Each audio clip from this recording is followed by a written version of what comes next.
But the All thing that is, needs to be continuous is the recognition that it's there, but the realization. It's like when you realize that somebody left you $1 billion, and you realize it. Oh, whoa, what an event. The realization that you've been left $1 billion. Wow, that is celebration and everything. mm-hmm. So that's like, enlightenment, awakening of some kind. It's like you become aware of something that someone had left you. And let's imagine in our fantasy that they left you that $1 billion 10 years ago. So you've had it, but you didn't realize that you had it, right? So that realization only happens in a moment. It doesn't, it's the realization of it is something that is, you didn't realize it and now you realized it. But so that's like an event, like Buddha's enlightenment, something that happened. But then the recognition that you've always got $1 billion, that continues. I mean, it's in a way, it's just a matter of language, but it's useful to see these differences there, right? And the $1 billion was there long before the realization or the recognition. And even after the realization, the $1 billion is still there.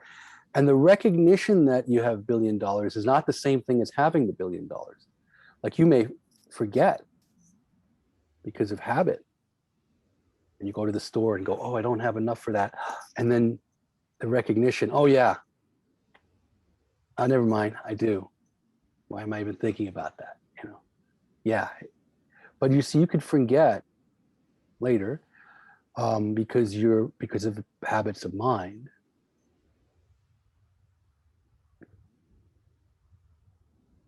So if you think you have to do a practice to get $1 billion,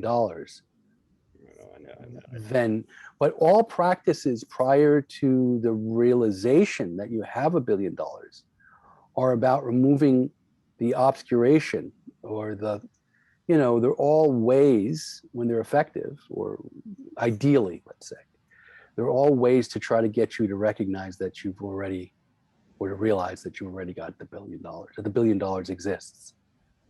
Because, you can, for 10 years, you were going around saying, no, the paperwork doesn't say that. No, that was somebody else who got left that money. No. And then you may have a teacher who's like, no, you do. Come over here. I want you to read this contract. Well, I don't read English. Ah, okay. Well, then in that case, you have to learn how to read English. We're going to teach you how to read English. And then there's people who say, well, in order to attain $1 billion, you have to learn to read English. Not really. Not actually. In principle, you may have to, but in principle, no. I mean, not in principle. Practically speaking, you may have to learn English. But in principle, it's not that the learning of English gives you the $1 billion. So that's the thing about practice.